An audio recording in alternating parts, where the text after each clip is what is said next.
Welcome to the deep dive, everyone. This is brought to you by Sinorbit Academy, Sri Lanka. Great to be here. And just before we dive in, we want to make it really clear. The material we're exploring today comes from resources made available by the University of London. That's right, and it's purely for educational purposes. Absolutely. So if you're listening as part of your studies, maybe you've got exams coming up. Well, honestly, the very best of luck from both of us. Yeah, really hope this helps. You've got this. Okay, so the deep dive. Our mission is always to take complex stuff, break it down, and pull out what you really need to know. We try to make it clear, fast. And today we're tackling something fundamental. A company's internal rulebook, specifically the Articles of Association. We'll be looking at how they work and, crucially, how they define and protect, or maybe don't always protect, shareholders' rights. Exactly. We're drawing heavily on Chapter 8 from the study materials, which gives a fantastic overview. So the plan for this deep dive, we want to hit the key learning outcomes from that chapter. Understand what the articles actually do. How they split power directors versus shareholders. How shareholders make decisions together. And critically, the problems you run into trying to actually enforce these articles. And how they can be changed, which is a big one. Plus, what else people use, like shareholder agreements. Our aim is to make these legal ideas really stick. Not just concepts, but things you can remember and apply, especially if you're studying. We'll connect the dots, the big ideas, the specific laws like the Companies Act 2006, and the key court cases that show how it all works in practice. Perfect. Let's get started then. Section 8.1 in the source. What are the Articles of Association, like at the most basic level? Okay, so think of them as the main internal rulebook for a company. They're a core part of its constitution. And they lay out the powers and rights for... The directors and the shareholders primarily, how the company operates internally. Right. And companies can write their own from scratch. Yeah. Bespoke articles. They can, yeah. But honestly, most don't, especially now. Since the 2006 Act came fully into force, there are default model articles. The model article. Yes, set out in the companies, model articles, regulations 2008. There are different versions for private and public companies. And these are basically the standard template? Pretty much. Yeah. They're the default if you don't register bespoke ones. So understanding them is crucial because even companies with custom articles often just tweak the model ones. Got it. So these articles don't exist in a vacuum. How do they connect with the main law, the Companies Act 2006? That's a really important relationship. The Companies Act, the CA 2006, sets the big mandatory rules everyone has to follow. The legal framework. Exactly. And the articles then fill in the operational details within that framework. Sometimes the Act says you decide this in your articles. Other times, the Act lays down a rule the articles just can't change. It's an ongoing interaction. Okay, makes sense. So inside these model articles, what kind of stuff do they actually cover? Section 8.2 looks at key provisions. Well, they cover the nuts and bolts. You've got sections on director's appointment, powers, meetings, sections on shares, transfers, dividends, that sort of thing. And shareholders. Yep, shareholders meetings, voting rights, and then general administrative procedures. And probably the biggest theme running through them is that balance of power, isn't it? Who calls the shots, the directors or the shareholders? Absolutely key. And the starting point in the model articles is pretty clear. Management power rests with the directors. That's Reg.3. Reg.3 for private companies, yeah. It basically says the directors are responsible for managing the company's business and can use all the company's powers unless the articles say otherwise. It's a very broad grant of authority. Remember that. Reg.3, director power. So Reg.3 gives directors the day-to-day control. What about things like dividends? Do shareholders get a say there? They do, but it's limited by the board's recommendation. Under Reg.30 for private companies, the shareholders declare the dividend in a general meeting. Okay. But they can only declare up to the amount the directors have recommended. They can't vote themselves a bigger payout than the board suggests. So the board still holds significant sway there. But it can't be all director power, surely. There have to be checks. Oh, definitely. The source highlights three main ways shareholder power acts as a check. First, the Companies Act itself overrides the articles sometimes. And the big example here is removing directors. Exactly, Section 168 of the CA 2006. This gives shareholders the statutory right to remove a director by ordinary resolution. Ordinary resolution, just over 50% of the votes. That's a direct power shareholders have, regardless of Reg 3. Let's repeat that. S168 CA 2006, removing directors, ordinary resolution. Absolutely. Second check. The articles themselves might give shareholders specific powers. Like appointing directors. Yes, Model Articles Reg. 17 allows shareholders by ordinary resolution again to appoint directors, so directors don't have a monopoly on appointments. Okay, and the third check, that reserve power. That's Reg. 4 of the Model Articles. Shareholders reserve power. This allows shareholders, but it needs a special resolution to tell the directors what to do or not do. Special resolution that's 75% or more, right? A much higher hurdle than the ordinary resolution for removal under X.168. Much higher. And crucially, Reg. 4 power is prospective only. Meaning? Meaning it applies to future actions. Shareholders can't use Reg. 4 to undo decisions the directors have already validly made. So, Reg. 4, shareholder instruction, special resolution, prospective. So we have this tension. Directors manage, Reg. 3, but shareholders have ultimate controls like removal, S.168, and can intervene with a high majority, Reg. 4.4. That's the core balance. What other big powers do shareholders have collectively? Well, a fundamental one. They can change the company's rules, the articles themselves. That's Section 21 of the CA 2006, and it requires a special resolution. Okay, S.21 CA 2006, altering articles, special resolution. Good to remember. They also approve certain major transactions like long director service contracts or substantial property deals. In quoted companies, they get a vote on remuneration reports under S.439 CA 2006. And they can sort of forgive directors if they mess up. Yes, they can authorize potential breaches in advance or ratify them afterwards. And how do they exercise all these collective powers? Where does the voting happen? Usually either at general meetings or, for private companies, increasingly through written resolutions. Written resolutions sound easier. No need to actually meet. Exactly. Can be much quicker. But there are exceptions. Some things must be done at a meeting, like removing a director under S.168. You can't do that by written resolution. Right. And talking about meetings, can shareholders force one if the directors aren't calling one? Yes, they can requisition one. Under S.303 CA 2006, shareholders holding just 5% of the voting rights can demand the directors call a general meeting. A key power. S.303, requisitioning a meeting. What about getting enough people to the meeting for it to count? The quorum. Good point. The default quorum under S.318 CA 2006 is 2 qualifying persons present. Just 2? Yep, unless the articles specify otherwise. The model articles stick with 2. This can sometimes cause issues, though. Like if someone deliberately stays away to block a vote. Precisely. But the courts have a tool for that. Section 306 CA 2006. Ah, point 306. What does that do? It allows the court, if it's impractical, to hold a meeting normally, to order one to be held and set the rules. Crucially, the court can direct that one member present constitutes a valid quorum. Wow, one person. Yes. It was used in the case of Union Music Ltd v. Watson exactly for that reason, to stop a minority blocking decisions by refusing to attend. So remember, S.306 CA 2006 and Union Music Ltd v. Watson for overcoming quorum problems. A really useful power. And what if it's a small company and everyone just agrees informally? Do they still need a formal meeting? Not necessarily. There's the principle of unanimous shareholder consent, famously established in Redo-O-Matic. Redo-O-Matic. What does that mean? It means if all the shareholders who are entitled to vote on something informally agree to it, that agreement is treated as being just as valid as if they'd passed a formal resolution in a meeting. Very practical for small, closely held companies. Unanimous shareholder consent, Redo-O-Matic. Okay, so that covers collective powers and decision-making. But what about individual rights, especially for a minority shareholder who just gets outvoted all the time? Do the model articles help them? Honestly, very little. The model articles are mostly about collective rights. If you're a minority shareholder worried about being overridden by the majority, you need something more. You generally need to negotiate for specific, personal minority protection rights to be written into bespoke articles right from the start. Things like veto rights over certain decisions or enhanced voting rights on particular issues. The standard model articles won't usually give you that. So summing up this bit, articles set the rules, allocate power, mostly directors via Reg. Doc 3, checked by shareholders via S.168 Reg. 4, govern decisions, meetings, point 303, stump 306, Redo-O-Matic. But individual minority protection usually needs custom drafting. That's a good summary. Which leads us naturally to the next big question. How do you actually enforce these articles if someone breaks the rules? Section 8.3, the contract of membership.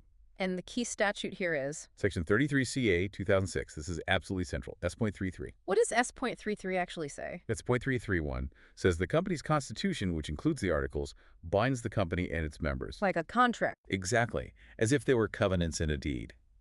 It creates a statutory contract of membership. It binds the company to the members and the members to the company. Has this always been the case? The principle is old, yes.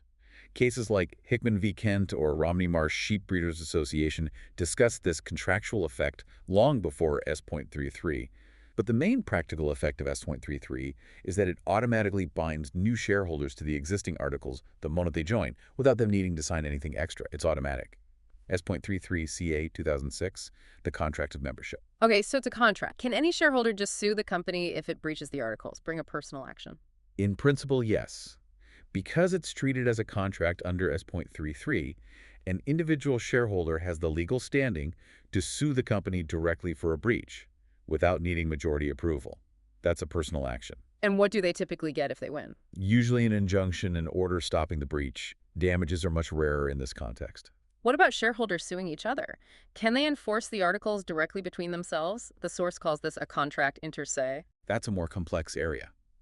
Think about rules like preemption rights, where shareholders have to offer shares to each other first. Can one shareholder sue another who ignores that rule? And the answer is Historically, courts were hesitant. But the case of Rayfield v. Hands is important here. Rayfield v. Hands. Yes. In that case, the court did allow a shareholder to directly sue other shareholders to enforce an article requiring them to buy his shares. It's often seen as applying particularly in smaller quasi-partnership type companies. Quasi-partnerships, like where the members run it together, almost like partners. Exactly. Where there's a high degree of personal involvement and reliance on the agreed rules between members. So, Rayfield v. Hands suggests S.33 can create a contract inter se enforceable member-to-member at least sometimes. Okay, so S.33 creates the statutory contract, seems enforceable, but then Section 8.4 throws cold water on it with 3 big enforcement problems. This sounds crucial for exam prep. Absolutely crucial. These problems show why relying just on the articles can be risky, especially for minorities. Problem number 1, outsider rights. Outsider rights. What does that mean? Means the courts have said you can only use the S.33 contract to enforce rights that affect you as a shareholder. If a provision in the articles gives you a right in some other capacity, like as a director or the company's solicitor or an employee, you generally can't enforce that right through S.33, even if you happen to be a shareholder too. You're an outsider regarding that particular right. Precisely. The classic and quite harsh case is Ely v. Positive Government Security Life Assurance Company. Ely? What happened there? Mr. Ely was a shareholder. The article said he'd be the company's permanent solicitor.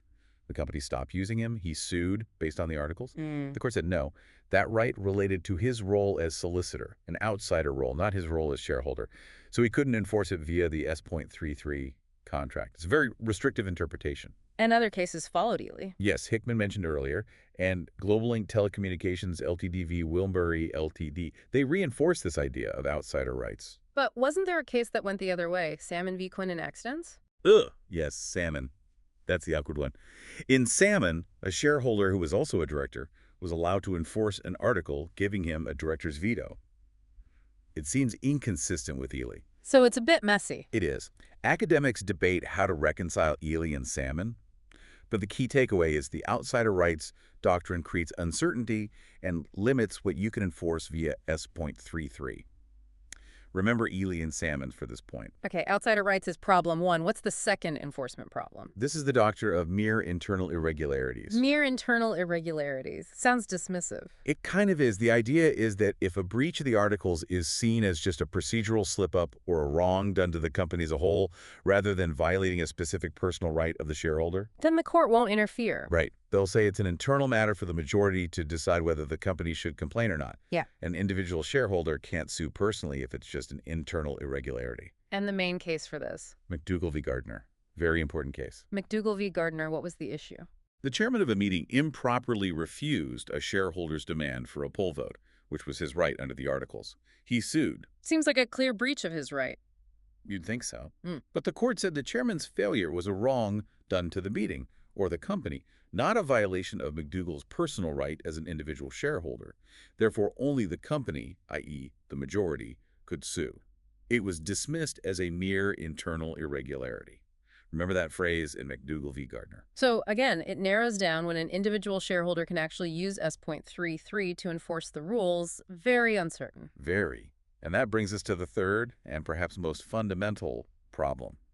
The articles can be altered. Ah, yes, the majority can just change the rule. Exactly. Under Section 21 CA 2006, as we mentioned, shareholders can alter the articles by special resolution, 75% majority. Which is totally unlike a normal contract. Totally. A normal contract needs all parties to agree to changes. With articles, a 75% majority can change the rules, potentially removing rights or protections that a minority shareholder relied on. S21CA 2006, Special Resolution Alteration Power. This is a huge vulnerability. Wow. So let's recap these problems. You have a contract under S.33, but you might not be able to enforce rights if they're deemed outsider rights, or if the breach is called a mere internal irregularity, McDougall. And even if you can enforce a right today, the majority might just vote to remove it tomorrow using S.21. That sums up the challenge perfectly. Relying solely on the articles for protection, especially as a minority, is precarious. Given this power of alteration under S.21, how can shareholders, particularly minorities, try to stop the rules being changed against their interests? Section 8.5 covers ways to prevent alteration. Right. There are a few layers of potential protection, though some are stronger than others. The first is a general common law principle, Which is? that any alteration to the articles must be made bona fide for the benefit of the company as a whole. Bona fide for the benefit of the company as a whole. That sounds good. Where does that come from? The classic case is Allen v. Gold Reefs Co. of West Africa. Let's repeat that. Allen v. Gold Reefs, bona fide for the benefit of the company as a whole. But you said potential protection. Is it effective? Often, not very. The courts apply this test quite weakly. It's a qualified subjective test. Meaning? As shown in Shuttleworth v. Cox Bros., the court doesn't ask, is this actually good for the company? Mm-hmm. It asks, could a reasonable shareholder possibly think this is for the company's benefit? That's a very easy hurdle for the majority to clear. So it's hard for a minority to challenge it. Very hard.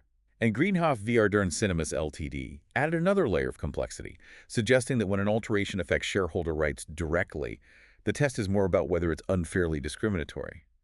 But proving unfair discrimination is also difficult, even if the change clearly helps the majority and harms the minority.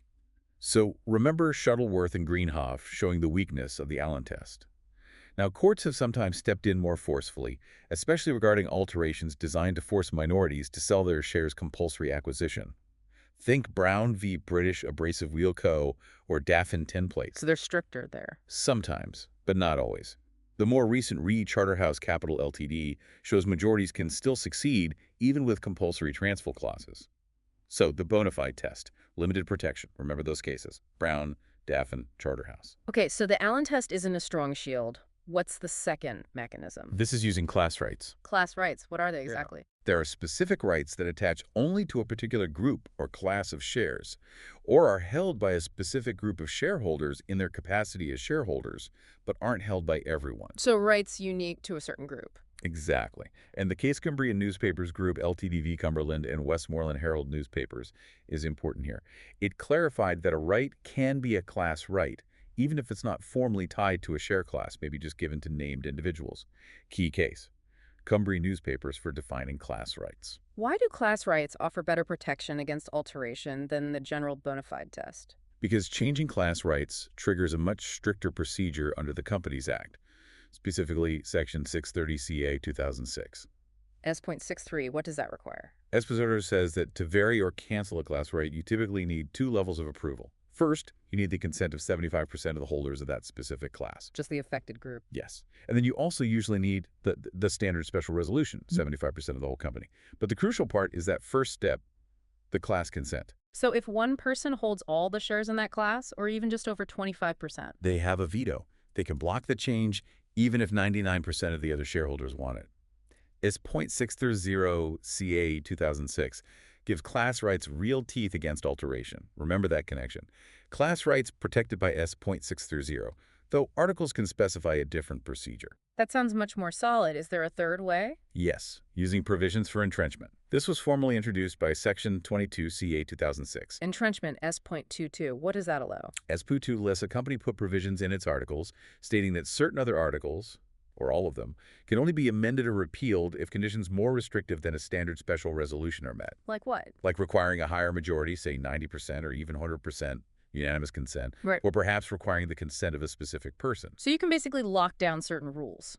Exactly. Entrenchment under S.2 is designed precisely so that founders or minority investors can protect key provisions, things vital to their interests, from being easily changed by a future 75% majority. It's a powerful tool if used correctly. Repeat, provisions for entrenchment, S.22 CA 2006. Okay, so while the bona fide test, Alan, is weak, creating class rights, triggering S.630, or using entrenchment, S.22, offer much more robust ways to make altering specific articles harder. That's right. They provide more certainty than just relying on the general law. Right, let's pull these threads together on enforcement and alteration. We have the articles as a contract, .33, but enforcement is tricky. Outsider rights like Ely, internal irregularities like McDougall, and the rules can be changed. Escalion alteration. Protections against alteration exist but vary in strength. Allen test weak, S.630, class rights, S.22, entrenchment, stronger. A complex picture. And it's precisely because of these complexities and limitations with the articles that people often turn to something else. Which is? Shareholders' agreements. Section 8.6 in the source.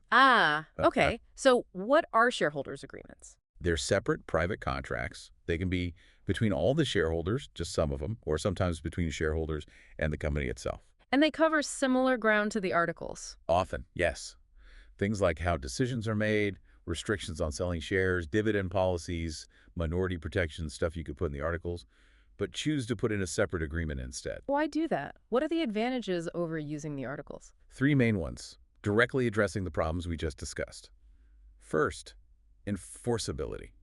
How so? They're just ordinary contracts, so you enforce them using standard contract law. You don't have the S.33 specific problems like outsider rights, Ely, or mere internal irregularities, McDougall. A deal's a deal. Okay, simpler enforcement. What else? Alteration. This is huge. A shareholder agreement cannot be changed unless every single person who signed it agrees. No S.21 majority power to override it. Wow, that's much more secure than articles. Absolutely. And third, privacy. Articles are public documents filed at company's house. Shareholder agreements are private. So, sounds like shareholders' agreements are way better, especially for minorities. Are there any downsides?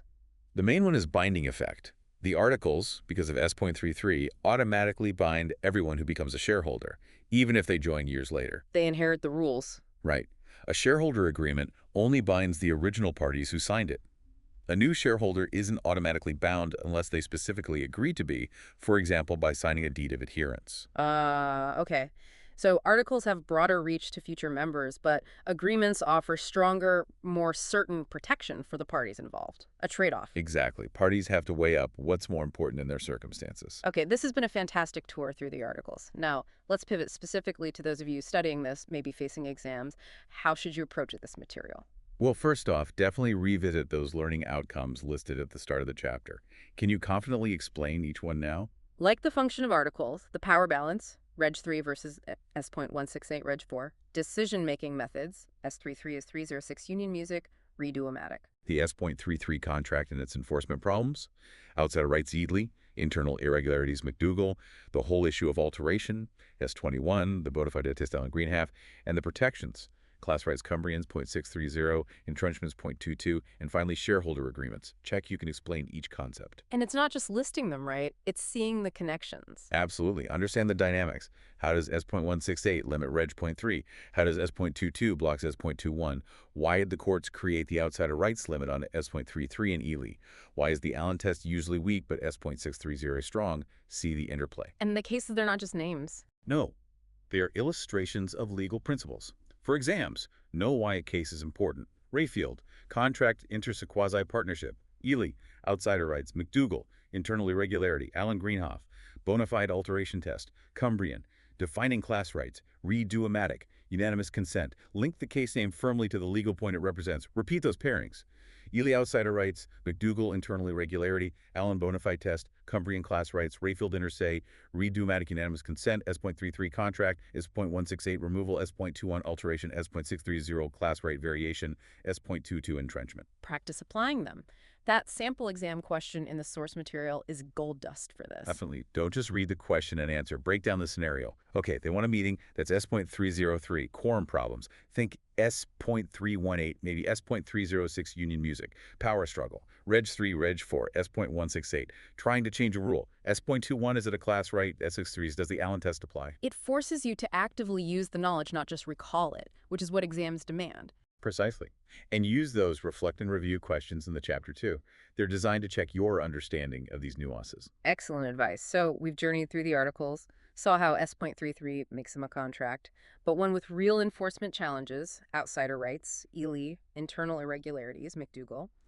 We saw the power to alter S21 and the varying strengths of protections against it, Allen test versus S630's 322, and we looked at shareholder agreements as an alternative, It really paints a picture of the articles as this central, yet sometimes fragile, part of company structure, especially from a minority perspective. which leads to a final thought for you to ponder, something that underlies a lot of company law debate. Given all these complexities, the limits on enforcement, the ability of the majority to change the rules, does the current system strike the right balance? Does it adequately protect individual shareholders, especially minorities, while still allowing companies the flexibility they need to operate efficiently under majority rule? It's that constant tension between flexibility and fairness, efficiency and protection. Something to think about. Definitely. We really hope this deep dive has been helpful. Please do go back to the source material, review those key cases and statutes we flagged up: S.33, S.168, S.303, S.306, S.630, S.22, Ely McDougall, Allen, Rayfield, Cumbrian, Redo-Matic, and work through those exercises. Active study is the way to go. Thank you so much for joining us on the deep dive. We genuinely wish you the absolute best with your studies and any upcoming exams. Yes, good luck. And finally, remember, this deep dive was based on materials made available by the University of London solely for educational purposes and was brought to you by Sinorbit Academy, Sri Lanka.